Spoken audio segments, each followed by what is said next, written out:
The conference room fell silent as the little girl walked in. She shouldn't be here, not in this building, not on this floor, and definitely not in front of him. But there she stood, 7 years old, clutching a worn photograph in her small hands.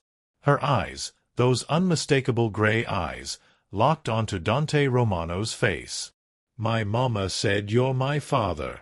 The words hung in the air like a gunshot. Every man in the room froze. Dante's world tilted on its axis. Because he'd made sure this child didn't exist. He'd paid for that certainty 7 years ago. This is a story that will grip you from beginning to end. If you want to know how everything started and where this journey leads, subscribe to the channel and leave in the comments where you're watching from. Every view matters. The bass line from the club below vibrated through the floor of Dante Romano's penthouse office. He didn't hear it anymore. Hadn't in years. White noise. Like the city traffic, the helicopters, the constant hum of power that surrounded his empire. At 32, Dante Romano controlled half of New York's underground economy. His name made grown men sweat. His reputation? Built on ruthless efficiency and ice-cold decisions. No hesitation. No regrets. Until today. "Boss, there's a situation." Marco, his head of security, stood in the doorway with an expression Dante had never seen before. Uncertainty. "Handle it." Dante didn't look up from the contracts spread across his desk. A shipping deal worth $8 million. Small change in his world, but details mattered. "It's a child, sir."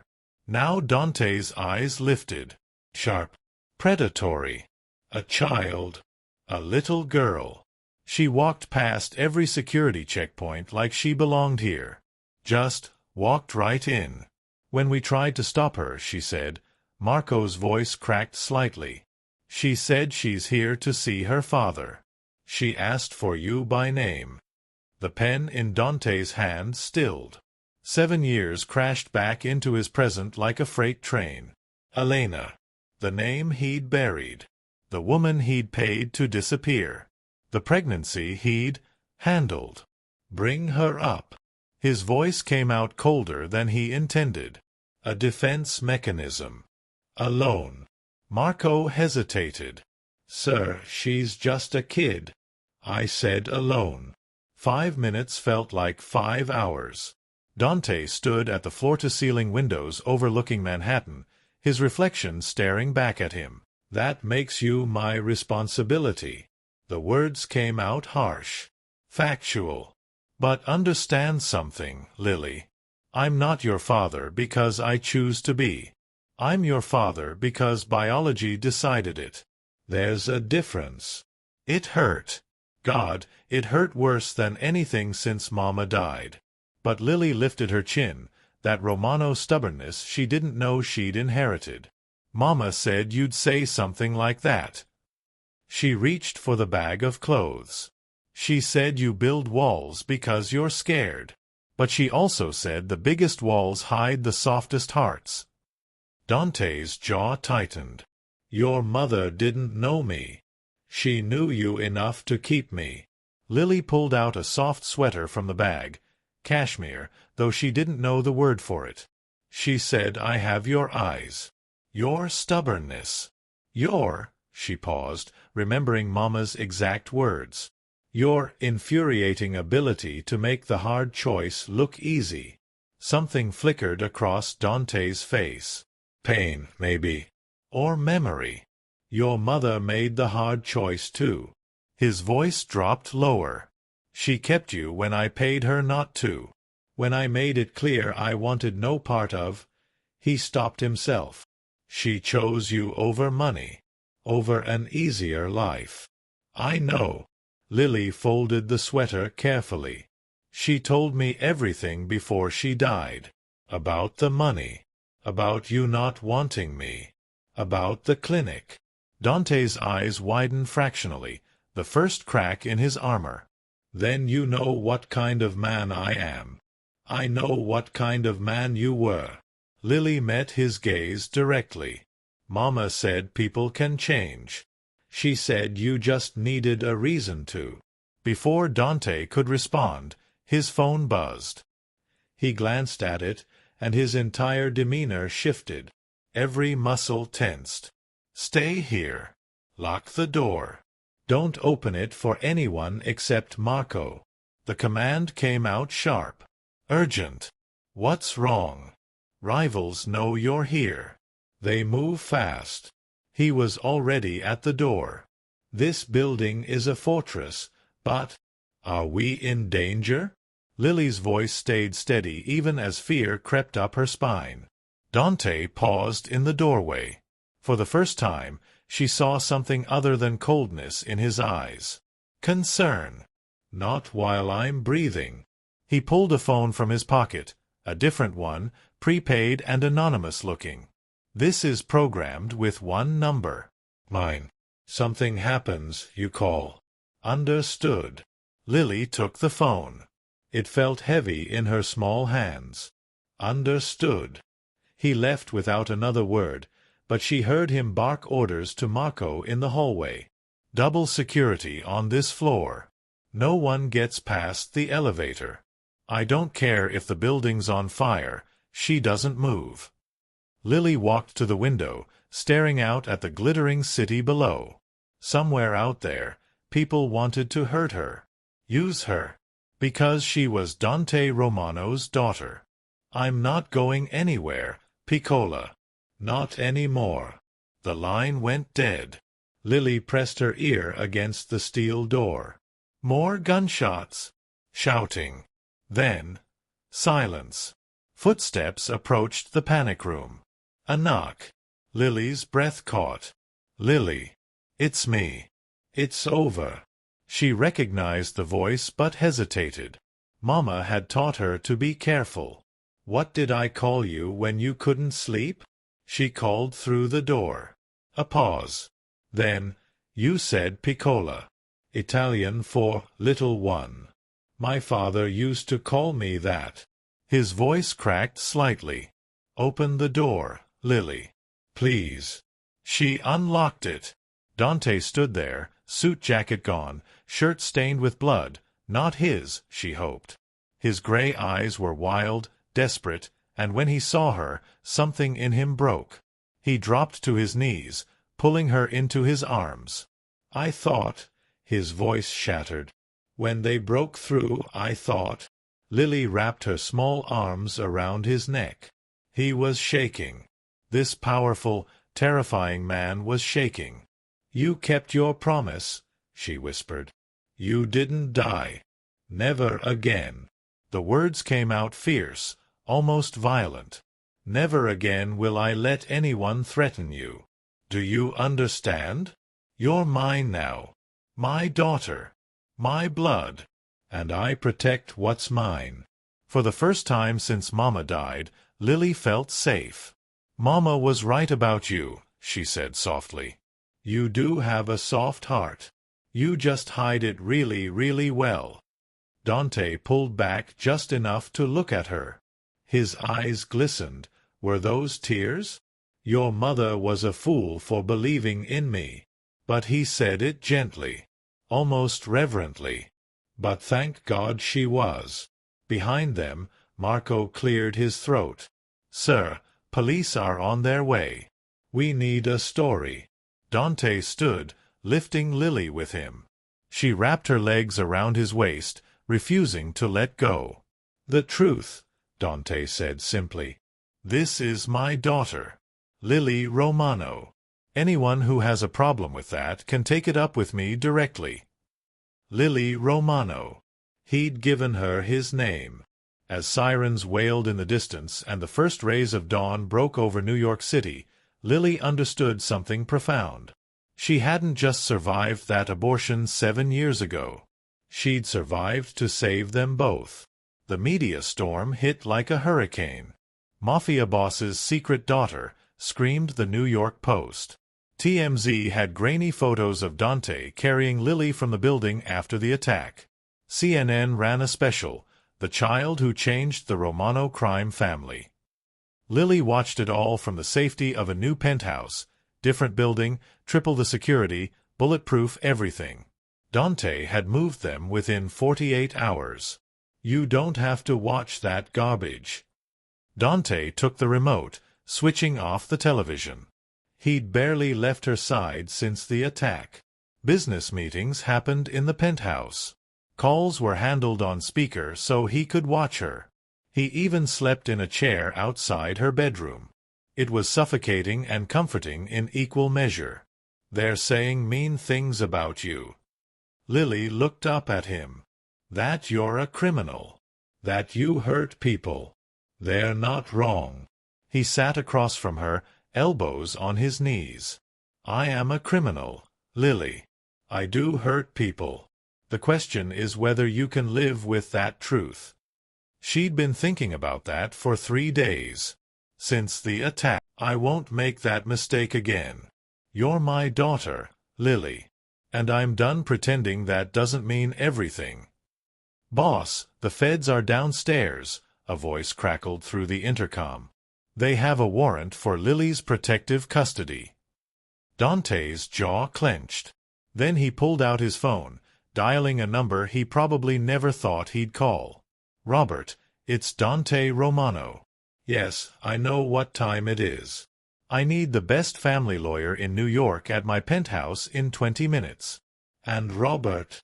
His voice dropped dangerously low. Tell them to bring their A-game. Because I'm about to do something I've never done before. What's that? Lily whispered. Fight for something that actually matters. He lifted her into his arms. The Empire can wait. You can't. As federal agents filed into the building below, Dante Romano, feared crime boss, ruthless businessman, the man who'd once paid to end his child's life, held his daughter close. And made a choice that would change everything. Welcome to the family, Lily Romano, he whispered against her hair. For real this time. Outside, news helicopters circled. Federal agents gathered. The empire he'd built teetered on the edge. But for the first time in his life, Dante Romano knew exactly what he was fighting for. And he'd burned the whole world down to protect her. The courtroom felt like a coliseum. Federal prosecutors on one side, Dante's legal team on the other. And in the middle, the prize they were all fighting for, one 7-year-old girl who'd upended an empire. Lily sat between Dante and his lawyer, Catherine Chen, yes, daughter of the restaurant owner he'd helped. Some debts, Catherine had said grimly, demanded repayment. Mr. Romano, the federal prosecutor began, his voice dripping with contempt. You want us to believe that you, a man who ordered the termination of this pregnancy 7 years ago, are suddenly a fit parent? Dante's jaw tightened, but he remained silent. Catherine had coached him. Let them speak, then destroy them with facts. We have documentation of the payment you made to Elena Morrison. $50,000 with explicit instructions that the pregnancy be terminated. The prosecutor held up a bank statement. You paid to have this child killed, Mr. Romano. And now you want custody. Lily's small hand found Dante's under the table. His fingers closed around hers, protective, desperate. Your Honor, Catherine stood smoothly. The federal government is attempting to paint a narrative that ignores 7 years of context. Yes, my client made a payment. Yes, Ms. Morrison went to a clinic. But she pulled out her own documents. The medical procedure failed. Ms. Morrison chose to continue the pregnancy. She never returned Mr. Romano's money because, by her own written testimony before her death, she believed her daughter deserved to exist. The prosecutor scoffed. That doesn't change the fact that Romano wanted. My client was 25 years old, building a business, and unprepared for fatherhood. That doesn't make him evil, Your Honor.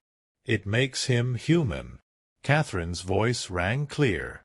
The question before this court isn't what Dante Romano wanted 7 years ago. It's what's best for Lily Romano now. And you believe a crime boss is what's best? The prosecutor turned to the judge. This man runs an empire built on violence.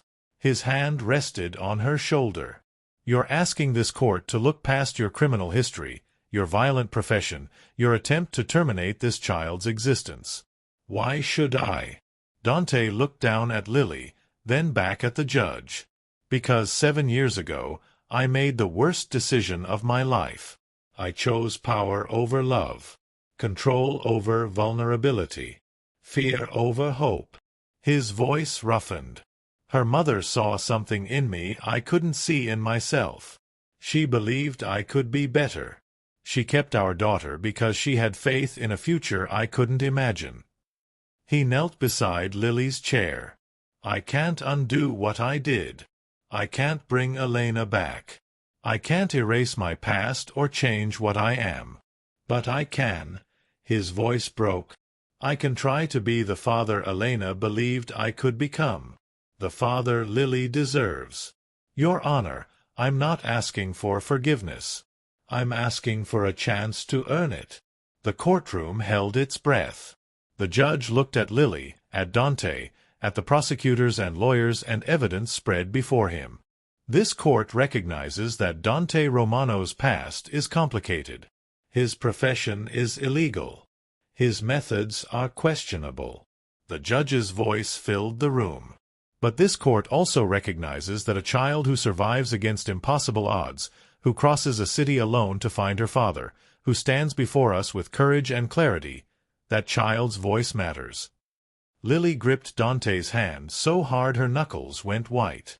Custody is granted to Dante Romano, with the following conditions: monthly social worker visits, mandatory psychological evaluation for Lily, and Mr. Romano must submit to random home inspections. Any evidence of abuse or danger, and custody will be immediately revoked.